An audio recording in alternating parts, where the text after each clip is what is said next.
আসসালামু আলাইকুম। আরো একটি নতুন ভিডিওতে সবাইকে স্বাগতম। তো গত ভিডিওতে দেখেছিলেন যে আমি ভিক্টোর মেমোরিয়াল হলে আসছি। এখানে এসে একটি টিকিট নিলাম।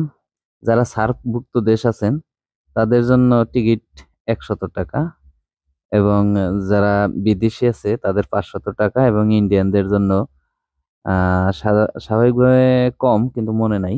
যাই হোক, তো টিকিট কাটার পরে সিরিয়ালে আছি ঢোকার জন্য। অনেক লোক দেশি বিদেশি। তো এই যে দেখতে পাচ্ছেন একদম উঠানটা কত সুন্দর। ঢুকতে আপনি এরকম সৌন্দর্য উপভোগ করতে পারবেন। আর রাস্তাটা হচ্ছে পাথরের রাস্তা, আর সাইডে দেন ফুটপাত আছে, সুন্দর টাইলস করা এবং দুই পাশে ফুলের বাগান। ভিতরে আসলে অনেক মজা পাবেন, অনেক সুন্দর পরিষ্কার জায়গা। তো ঘুরতে বেশ ভালোই লাগতেছে। তো চলতে চলতে আপনাদেরকে বলে রাখি, যারা আমার ভিডিও দেখতে ভালোবাসেন তারা অবশ্যই আমার পেজটি ফলো করে রাখবেন এবং নতুন নতুন ভিডিও যেন আপনারা দেখতে পারেন। আর যদি ভিডিওটি ভালো লাগে তাহলে একটি লাইক করবেন এবং ভিডিওটি কেমন হলো কমেন্টস করে জানাবেন। আপনার একটি কমেন্টসে আমার অনেক উৎসাহিত হই যেন আরো নতুন নতুন ভিডিও তৈরি করতে। যাই হোক, তারপরেও খুব ভালো লাগতেছে, অনেক লোকজন আছে। সামনের দিকে যাচ্ছি, যে প্যালেসটি দেখতে পাচ্ছেন, প্যালেসে ঢোকার জন্য। ঢোকার পরে এরকম মূল ফটকে চেয়ারে বসা একজন লোক দেখতে পাবেন, যদি তার সম্পর্কে আমার কোনো ধারণা নেই। হ্যাঁ, এবং মূল ফটকটি হচ্ছে এটি এবং সামনের দিকে যাব আমরা। সাইডটা একটু দেখে নিচ্ছি সুন্দর করে।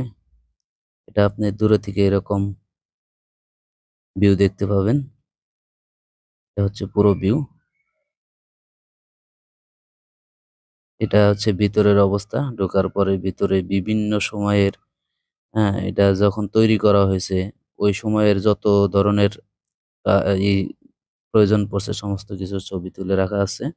এই যে দেখতে পাচ্ছেন, এটা যখন তৈরি করা হয়েছে তখন কিভাবে এটা তৈরি করা হয়েছে ওই সময়ের কিছু স্মৃতি হিসাবে ছবি তুলে রাখা আছে। এখানেও আছে বিভিন্ন সময়ের এই যে ছবিগুলো তুলে রাখছে, দেখতে পাচ্ছেন আপনারা। ওই সময়ে যেভাবে এটাকে তৈরি করা হয়েছে প্রত্যেকটা স্টেপ বাই স্টেপ ছবি তুলে রাখা আছে একদম শুরু থেকে শেষ পর্যন্ত।